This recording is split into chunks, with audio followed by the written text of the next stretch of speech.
Baffin Island, Labrador, Newfoundland. Stone sentinels standing guard on the horizon.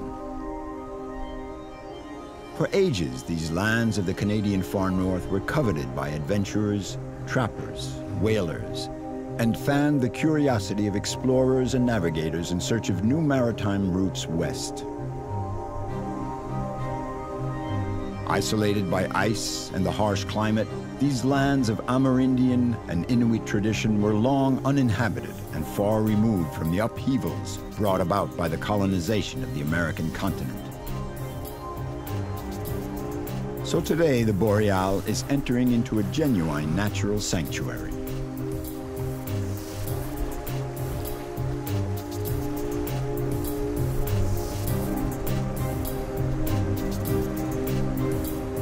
The Boreal, designed for the polar regions, is headed for Baffin Island. For 2 weeks, we're going to visit breathtaking landscapes and meet the inhabitants living along the coasts of Labrador and Newfoundland. An exceptional cruise to discover Canada, from the Arctic ice to the islands of the Atlantic.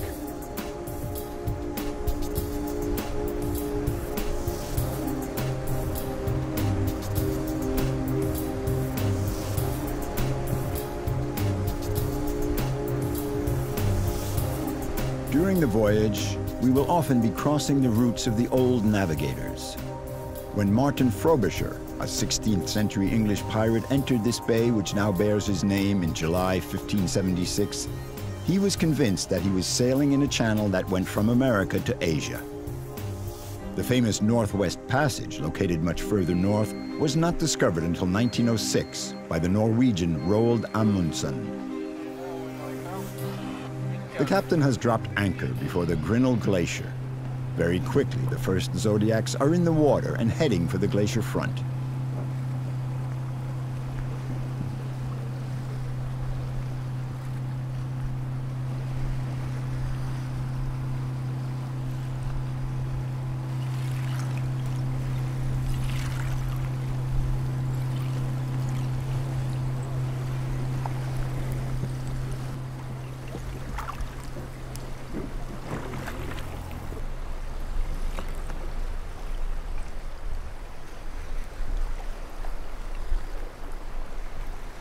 Glaciers are not immobile monsters. They advance inexorably towards the sea, where they slough off huge chunks of bluish ice.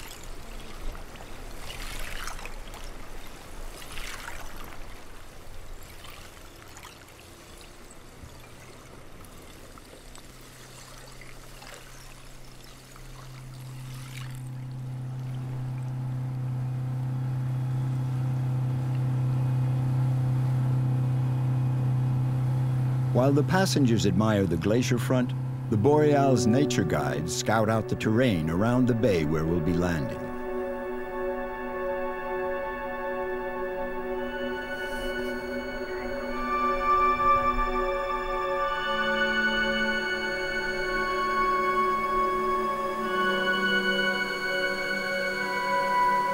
For the uninitiated, the Arctic world seems like a hostile mineral desert. And yet here in the heart of this grandiose landscape that opens like an amphitheater onto the sea, life has found a niche for itself. The vegetation here is tundra, this treeless landscape. And yet there are ligneous plants, small shrubs that produce wood but grow very close to the ground. And the cold keeps all this vegetation from growing to any substantial height. But there's indeed vegetation. We have a little over 300 plant species living throughout the Arctic. Liquid water is a rare commodity in the Arctic. There's ice and snow, sure, but not much liquid water. So when there is water, you do get a certain amount of plant growth. And even more so when you have colonies of seabirds or fox burrows, because then, in addition, you have the natural fertilizer. So you can have some really lovely rich tundra.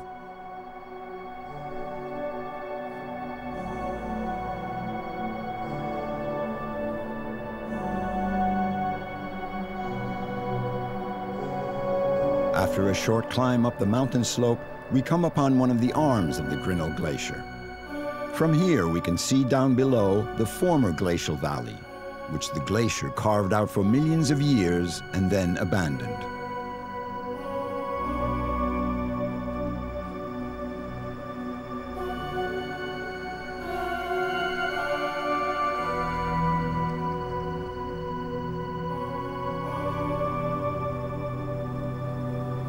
The Zodiacs head back to the Boreal.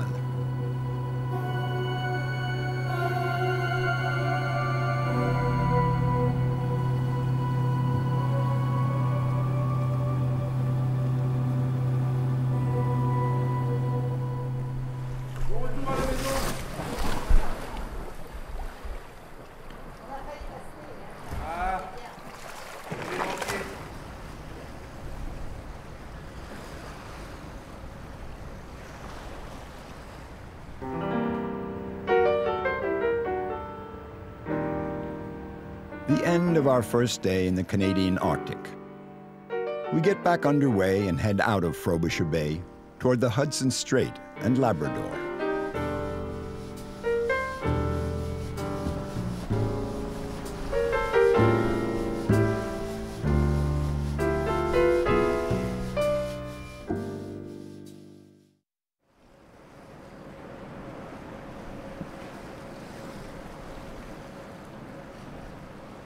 At daybreak, we find that the Boreal has unexpectedly changed course. We're heading for the island of Akpatok. Good morning to all the passengers. This is your captain. It is 7:15. The wind is already a bit brisk. You know that we're in for some bad weather this afternoon, so we've come here a little early this morning to take advantage of the weather. Plus, it's a surprise stopover. So a very good morning to you all. We are nearing Akpatok Island. The news spreads like wildfire through the boat. There are polar bears at Akpatok. They even give a lecture to get acquainted with this animal, the very symbol of the Arctic. The polar bear is not really territorial. It goes out onto the ice pack because it depends on the seals, and the seals come up onto the ice pack in winter to give birth, where they're easy prey for the polar bear. Unfortunately, in summer, the ice pack disappears, so the hunting grounds also disappear. So they'll go back to the shores to solid ground and birds, but in the summer, they come back mainly to fast. They can go for 4 months without eating, 8 months for the females. They'll mainly try to find spots where they can keep cool and wait until the ice pack reforms.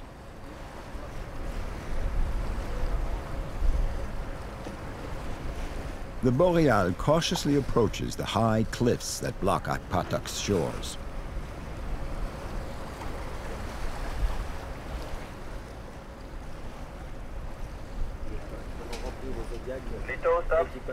Up in the bridge, the captain and the expedition leader are preparing the excursion of the passengers. Attends, l'autre, il est à flanc. Il y a bien une dizaine près de la cascade. Et puis après, elle est partie. Akpatok is Bear Island. It's a magnificent island with a vast plateau, cliffs where the guillemots nest. So it's like a food pantry for the bears. And here we're sure to see the bears. I mean, we can already see about 10 near the waterfalls, another dozen on the point. We're going to hug the shore. We're quite safe in the Zodiacs, and we'll be running parallel to the bears who are going to be walking around the beach about 100 meters away. It's a unique, extraordinary sight.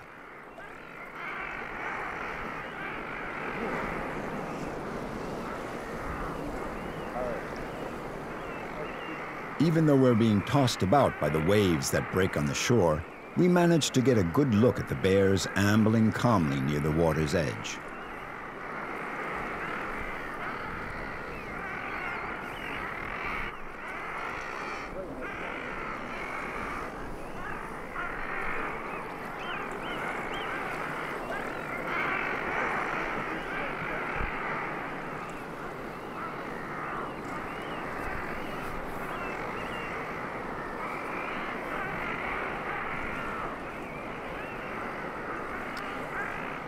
It's very tempting to move in closer to the shore. But for Nicolas de Breuil, the leader of the expedition, it's out of the question. Much too dangerous. In the space of 500 meters, we counted about 15, so we can't land or get too close right here. Imagine if the sea were to push us into shore. Those bears aren't afraid of anything. On the contrary, they're very curious. So they would come right up to us and check us out. If a Zodiac gets beached, they'd come right over to see what was going on. So we can't take any risks like that.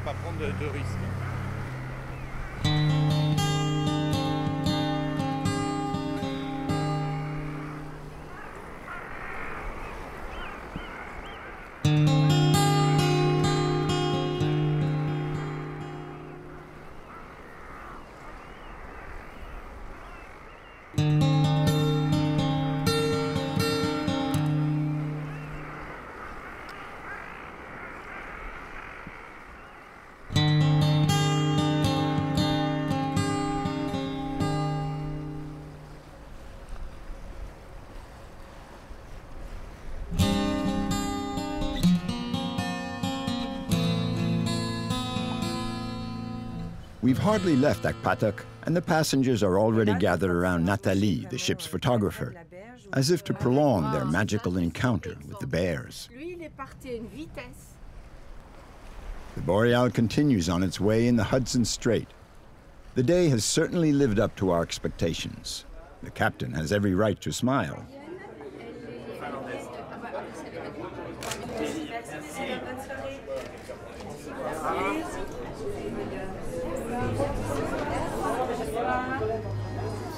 Bonsoir à tous, très chers passagers. Comment allez-vous alors après cette superbe escale à Akpatok?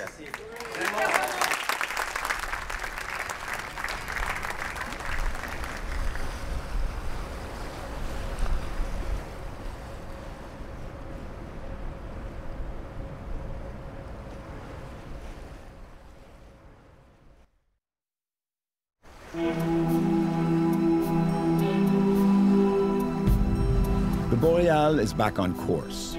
Hugging the coast of Labrador, we head for the little Cod Island.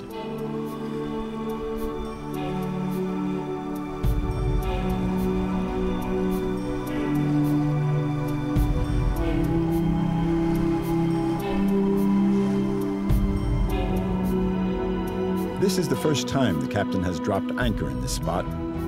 He sends Nicolas, the expedition leader, out to do reconnaissance, and then the passengers can begin to disembark.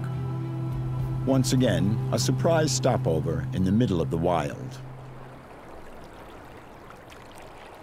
The Boreal's team of naturalists has specialists in Arctic plant life, others in marine mammals, and also in the history of polar expeditions.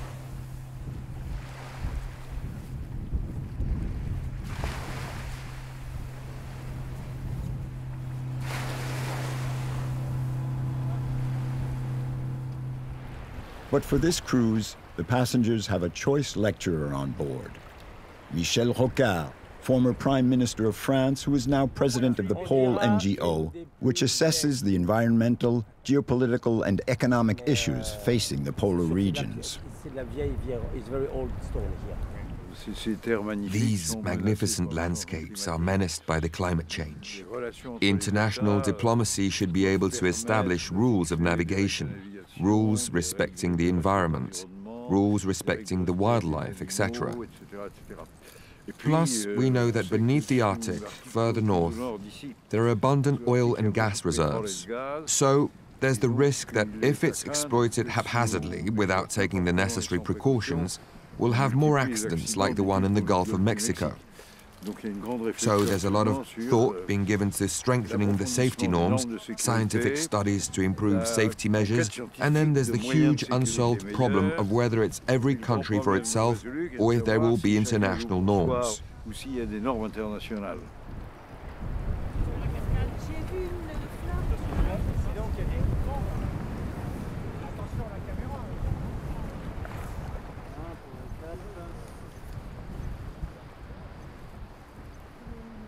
C'était la rhodiola, avec une fleur un peu rouge. Il n'y avait pas de fleur. Ah, il n'y a pas de fleur? Non. Ah non, ça c'est l'épilobe à grandes feuilles. C'est la plante nationale du Groenland, mais elle n'est pas en fleurs là.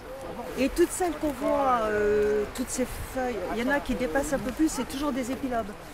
Ici, on a 4 espèces de plantes à baies. We have 4 species of berry plants here, and it's kind of interesting because in the entire Arctic there are about 300 plant species, and most of them use the wind to scatter their seeds. There are the blueberries, which are purple, ultraviolet. There are the red berries on the opposite end, the cranberries. You have the black ones, another species of cranberry. And then there are the little black ones with bright green leaves, the crowberries. And you get all these different flavors when you eat them. So there's something for everyone, and the birds, the geese, eat them. And then they disperse the seeds through the droppings all along their migration route south. And it's very efficient because you find these plants pretty much everywhere.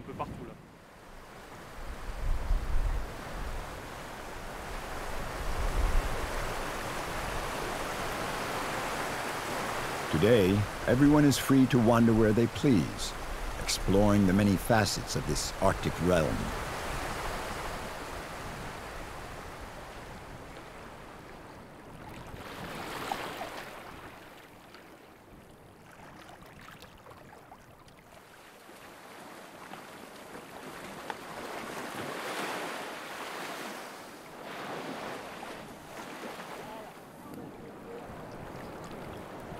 The captain, because he's curious and he needs to relax, never misses a chance to go ashore.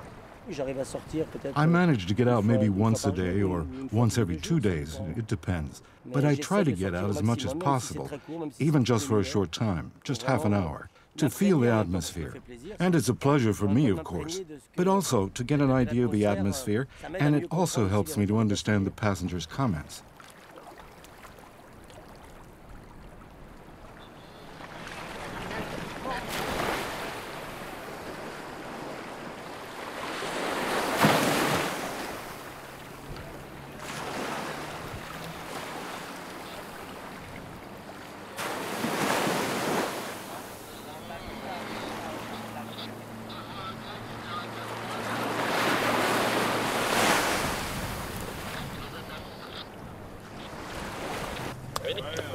Ouais, passerelle, le dernier Zodiac quitte la plage. Le dernier Zodiac quitte la plage.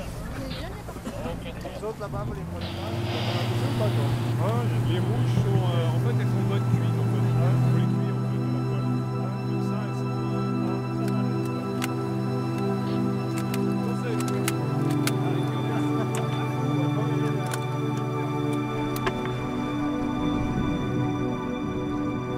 Sailing along the mysterious stone walls of Cod Island, the Boreal once again heads out to the open sea.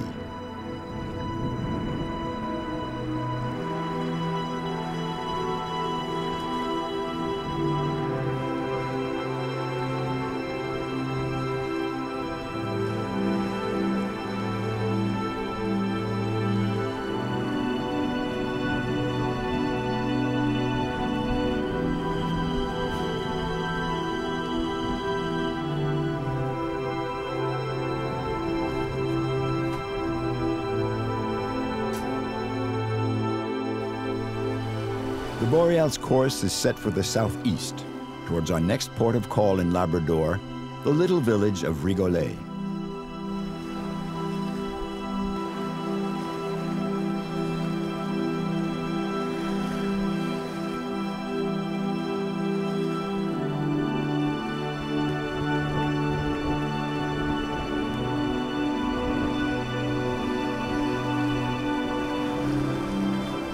Since we've left the Grinnell Glacier, we've come south around 800 nautical miles, 1,500 kilometers. We're entering into a new world, a world that Nicolas de Broglie savors in his own particular way. All you have to do is go out on the deck and close your eyes, and all of a sudden you get this whiff of spruce. You can just smell the taiga. We've just crossed an important line for the Arctic because we're right at the limit. We're passing from the Arctic tundra with its low-lying scrub to the taiga with its trees that grow to a height of 2 to 3 meters. And here, all of a sudden, we're back in the midst of life.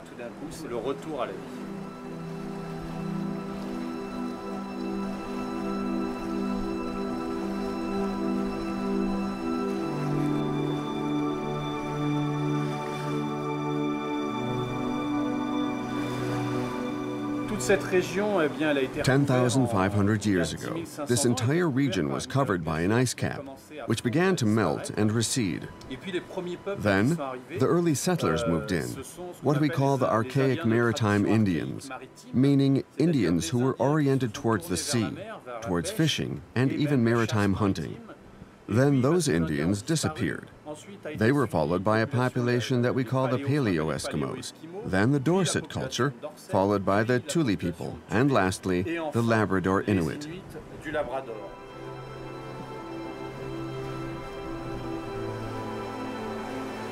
The Rorqual whales surface around the ship's bow as if they were welcoming us to Rigolet.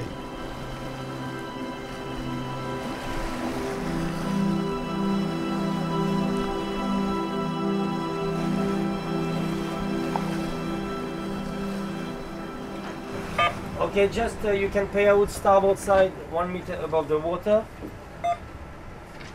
Okay, starboard anchor, pay out 1 meter above the water. Yes, okay.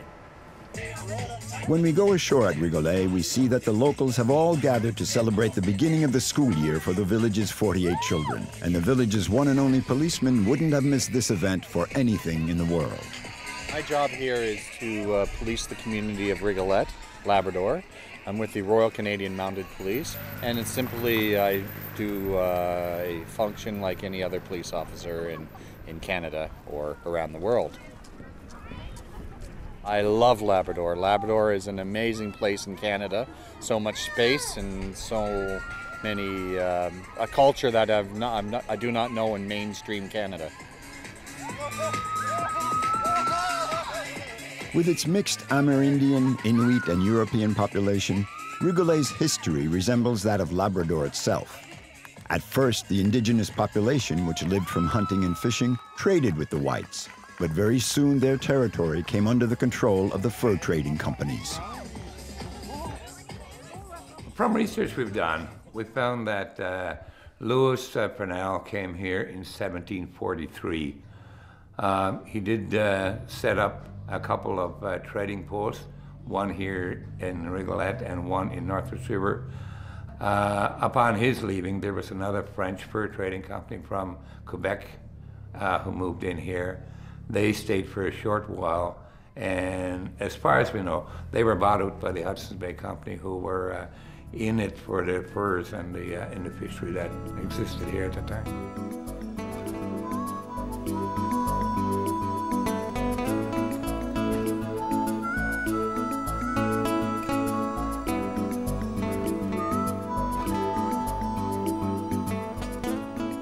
Our ancestors had a very much more simple way of life, but it was, to me, a better way of life because we did more sharing. Nobody was ever left out of, like, when we go hunting or fishing, we come back, we share with the community. That's one of my causes of trying to bring back a part of our heritage, to really stress that maybe it wasn't an easy life, but it was a much better life where you had a closer relationship with people, and I think that's important.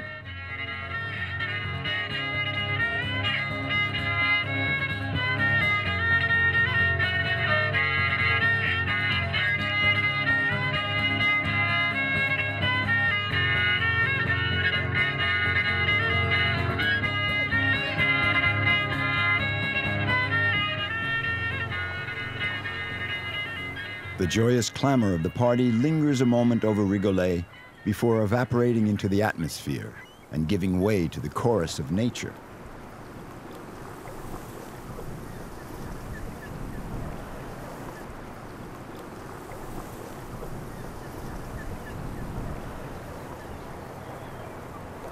It's time to get back on board and pursue our voyage.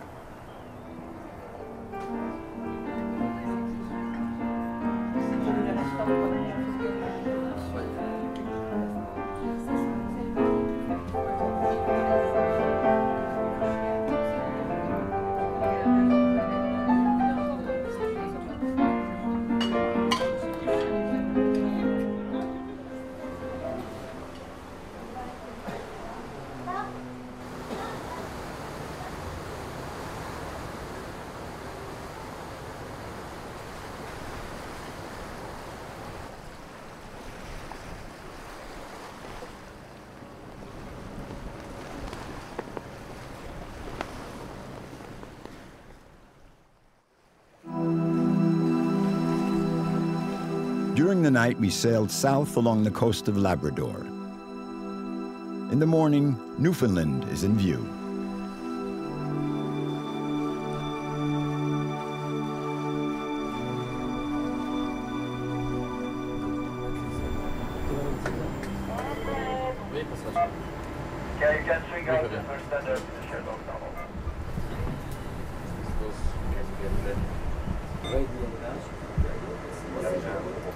The Boreal drops anchor before the historical site of L'Anse aux Meadows, Meadows Cove, the place where it is generally agreed that the Vikings first set foot in America 5 centuries before Christopher Columbus.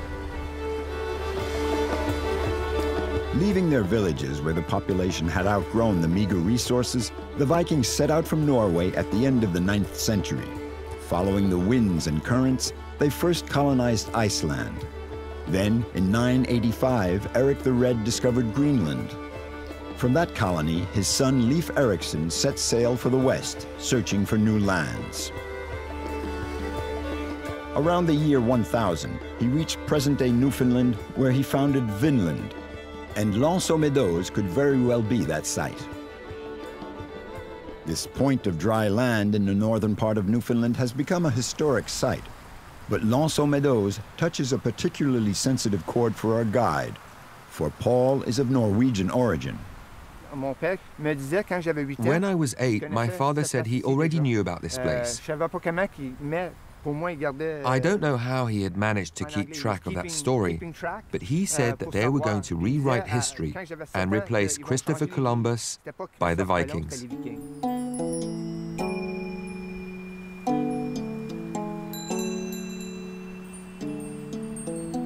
These rectangular depressions in the ground correspond to several houses of an 11th century Viking village. In 1914, W.A. Munn, a Newfoundlander, advanced the theory that the Vikings landed at Pistolet Cove, 15 kilometers from here. In 1960, M. Ingstad, who had been looking for this spot for a long time, used all the information gathered by the previous explorers, and he financed the dig himself.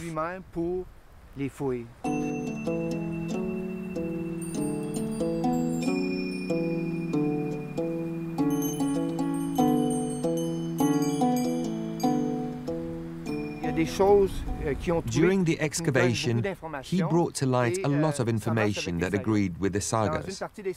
In one part of the sagas, Leif Erikson relates that the first winter they spent here, the weather was so mild that the cattle were outdoors the whole year round. When the Vikings landed in Vinland, the grass was rich green and the temperatures were mild, similar to those of today. To restore the village of L'Anse-aux-Meadows, the architects used traditional materials, clay and straw bricks, and grass-covered roofs, as exist in present-day Iceland and Norway. A good quantity of slag from iron smelting found on the site, as well as many nails used in boat building, lead us to conclude that among the 8 buildings that make up the village, there was most likely a blacksmith shop.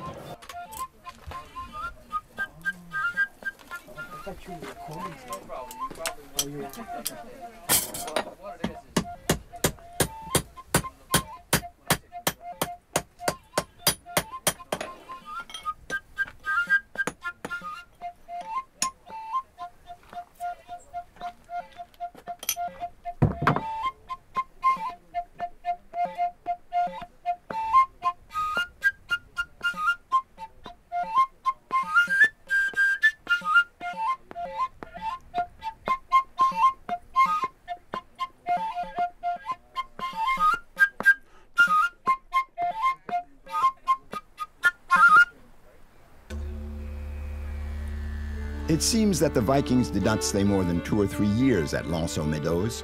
It was not the cold that drove them away, since the Little Ice Age did not swoop down on North America until 1500. It's more likely that conflicts with the Amerindians were the cause of their departure.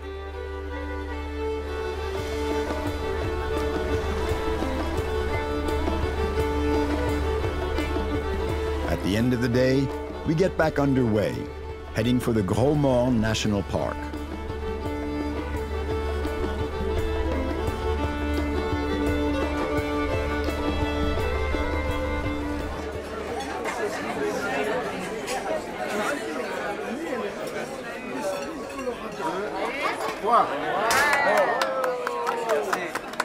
Je vous souhaite un bon appétit.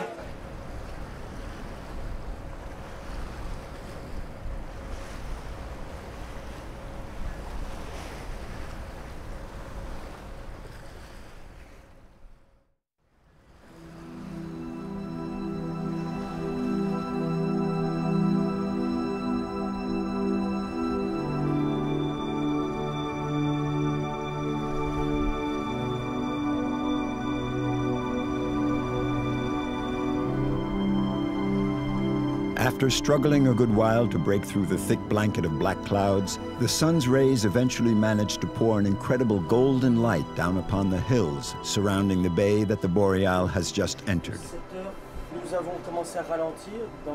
We're slowing down to enter this sheltered inlet here in the southwest of Newfoundland.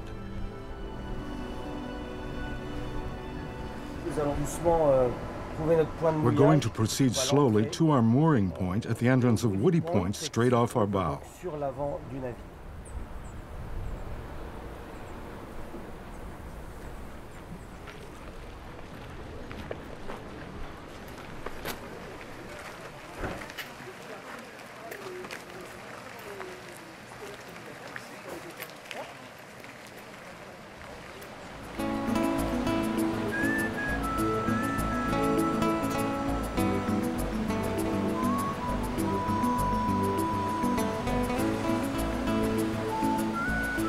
Fishing is no longer the mainstay of the region as it once was, and the lighthouses are no longer necessary to guide the boats to the safety of the harbor. Magnificent testaments to a bygone age, they now open their doors to the tourists that landed at Woody Point. Most of them come here to visit the Gros Morne National Park, which owes its name to this rounded mountain dominating the landscape.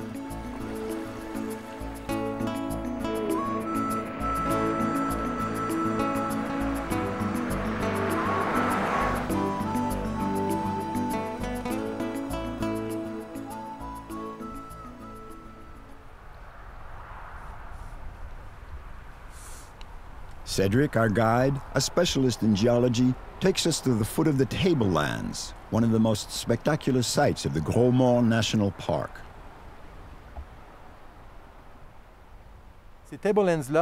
These tablelands here belong to a very particular layer of our planet. I'm going to show you with a little demonstration. So here you have the planet in miniature. If I cut the planet in two, I can see its interior, which is divided into three main sections. There's the core in the center, surrounded by the mantle, which in turn is covered by the outer crust. The core is about 6,000 kilometers in diameter, the mantle about 3,500 kilometers thick, and the crust is only between 5 and 35 kilometers thick. Every day of our lives, we walk on the Earth's crust. Every day, but not today. The orange rocks you see are the result of a continental collision that took place 500 million years ago. It's solidified magma. The Tablelands is one of the purest, best preserved examples of the Earth's mantle, and that's one of the main reasons that, in 1987, the Gros Morne National Park was one of the rare places to have been declared a UNESCO World Heritage Site. As spectacular as the Gros Morne National Park may be, it shouldn't overshadow the beauty of the coast, a landscape that symbolizes an entire people's historical link with the sea. The original settlers came here because of the sea. It was for the fishing industry that really brought them here. Most of them came from other parts of Newfoundland, but originally most of the people in this community or their ancestors came from England. Most of the people started moving in here in the 1800s, but up until 1904, this part of Newfoundland was a part of what was the French shore. Following the victory of the British in the 7 Years' War in 1763, France was forced to renounce all its American possessions. It nevertheless did manage to keep cod fishing rights on a strip of Newfoundland coast, the so-called French shore, of which Woody Point is a part.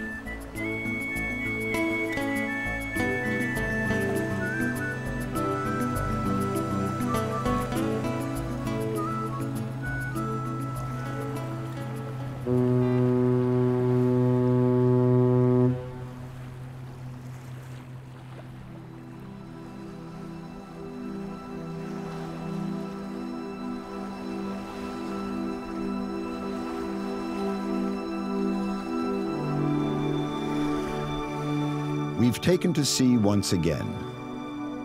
Sailing along the coast of Newfoundland, we cross the Gulf of St. Lawrence, heading for our next port of call, the Magdalen Islands.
As we're approaching the Magdalen Islands, we sight a good number of whales.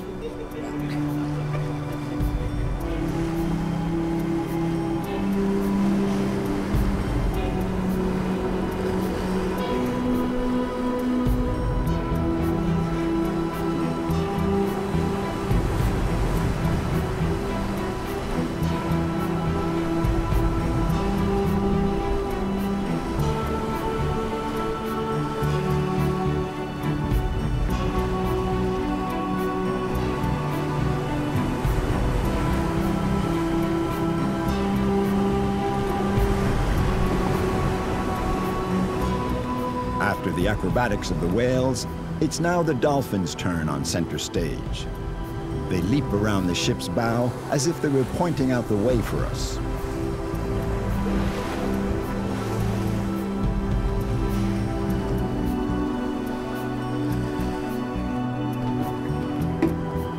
Zéro. Zéro. Barrette à zéro. The Boreal anchors not far from the port of Cap-aux-Meules. Whereas fishing, in particular for crab and lobster, is a regular source of income, tourism is largely limited to the short summer season. Doing regular runs all year round between the Magdalen Islands and Montreal, the ferry Vacancier acts as a kind of umbilical cord, linking the islands to the rest of Quebec. The permanent settlement of the islands began here in the historical village of Grave, with the arrival of Acadian families in the early 1760s. This is one of the most popular spots on the islands in the summer. The old warehouses with their colorful wooden facades have been transformed into restaurants, art galleries, and souvenir shops. Small boat races, lobster trap building contests, songfests, all the events have the same basic goal: preserving the Quebecois and Acadian traditions on these tiny islands lost between Newfoundland and Nova Scotia.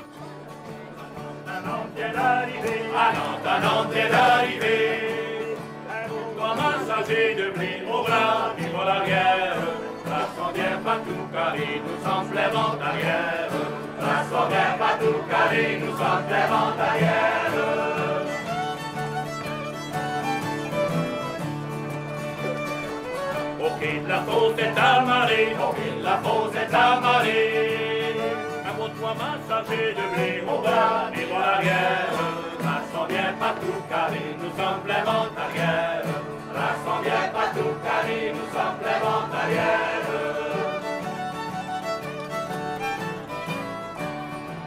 Joli marin, gentil gabier, joli marin, gentil gabier. Combien vendez-vous l'armée au bras et dans l'arrière? Rassons bien partout, car nous sommes pleinement arrière. Rassons bien partout, car nous sommes pleinement arrière.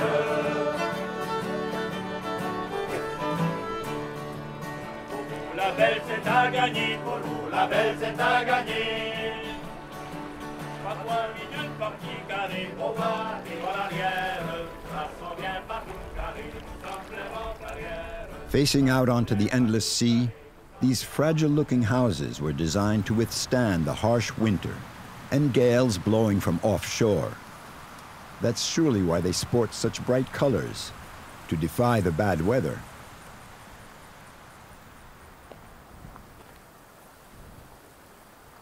Claude has first-hand experience with foul weather. He used to be a fisherman, and after surviving a shipwreck, he decided to spend the rest of his life fulfilling a childhood dream and defending Acadian culture. This is a childhood dream of mine. I have to tell you that when I was a boy, I dreamed of doing this, making a little village when I got older. When my boat ran aground, it prompted me to construct this site that much sooner, and it allowed me to get to know the Acadians. We're trying to transmit the heritage that was handed down to us by our ancestors so that it doesn't die out.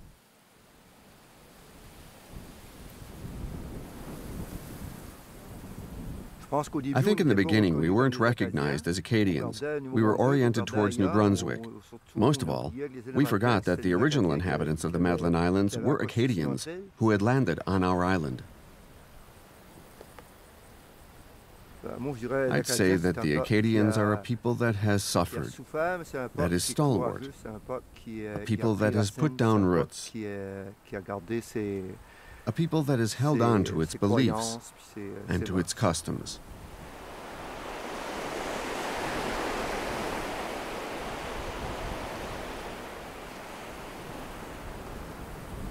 We'll soon be leaving.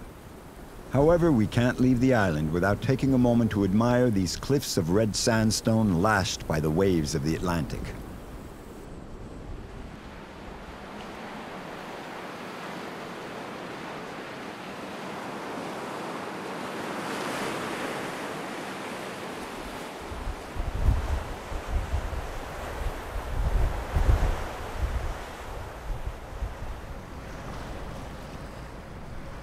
Around sundown, we leave the Magdalen Islands. Our course is set for Saint-Pierre and Miquelon, last port of call on our cruise.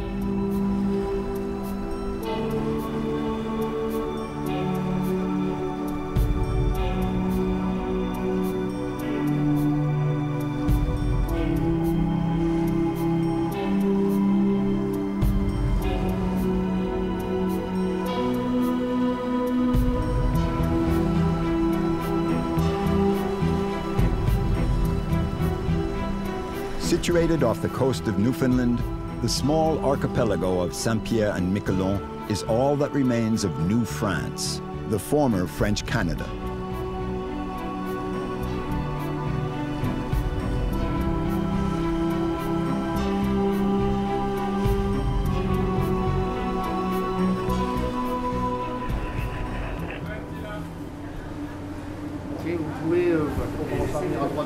Ouais, je vais venir là.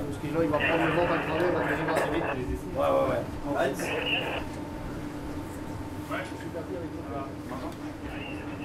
Stabilisateur rentré.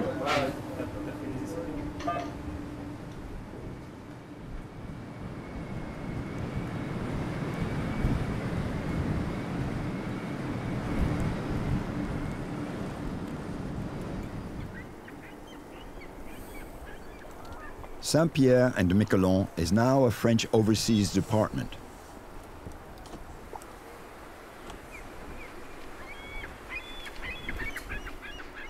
Since the end of New France in 1763, it has lived certain noteworthy episodes. Some heroic, like the rallying of the islands to free France in 1940.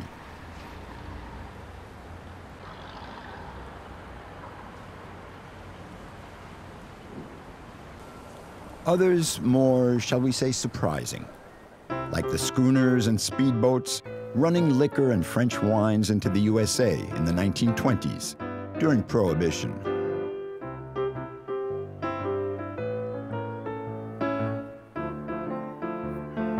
But the island's real history is first and foremost fishing, which started in the 16th century.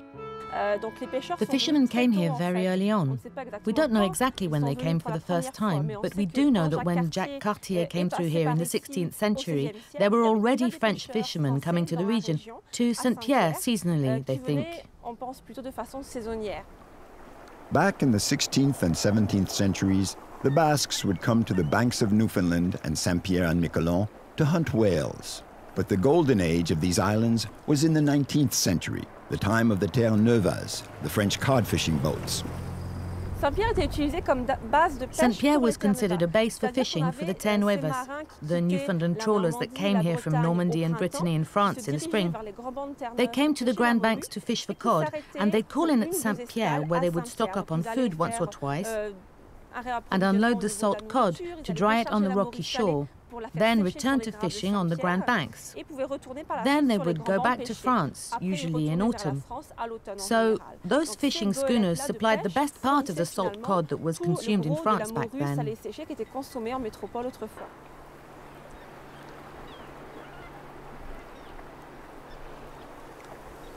Île-aux-Marins is an island just across from the town of Saint-Pierre, also steeped in the history of fishing.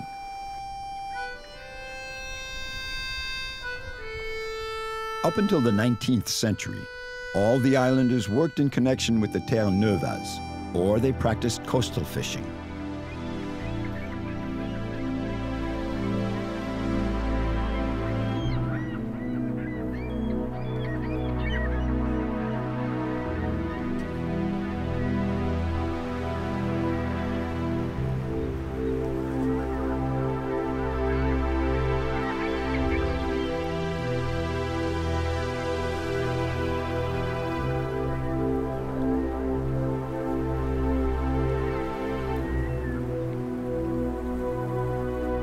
In 1955, the last inhabitant left the island, which then remained abandoned for some years. In the 1980s, Île-aux-Marins experienced a revival with the renovation of the old fishermen's houses. Jacques Perrin used to live here. He remembers. There were 300 or 400 people living on the Île-aux-Marins. The whole island was inhabited by fishermen. I started when I was 13. As we were a big family and I was the oldest, I had to help out my parents. Since I wasn't very good at school and I preferred to go out on the Doris, my father told me, "You'll do like me. You'll work the lines." All these little huts were salting houses where we'd put the fish to salt it. In the autumn, a freighter would come from Spain or somewhere else and it would pick up all the salted fish. Now it's all gone. No more fish. The fish has disappeared.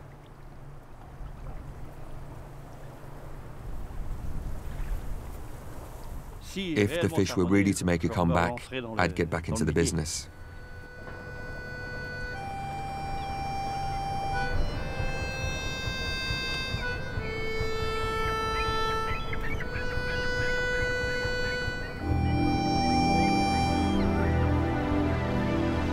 Sailing along the coast of Île-aux-Marins, lit by the last rays of the setting sun, we leave Saint-Pierre and Miquelon.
For a few more days, the Boreal will be sailing down the coast of Nova Scotia, heading for Boston. That's where our cruise will end. It's a good moment to hear the captain evoke the highlights of the trip. We started with Iqaluit, That's really an expedition. Then you have the bears at Akpatak, of course. After, there's the whole what I call ethnological part, the encounters on the islands of Madeleine, Saint-Pierre, and Miquelon. That's always a memorable outing.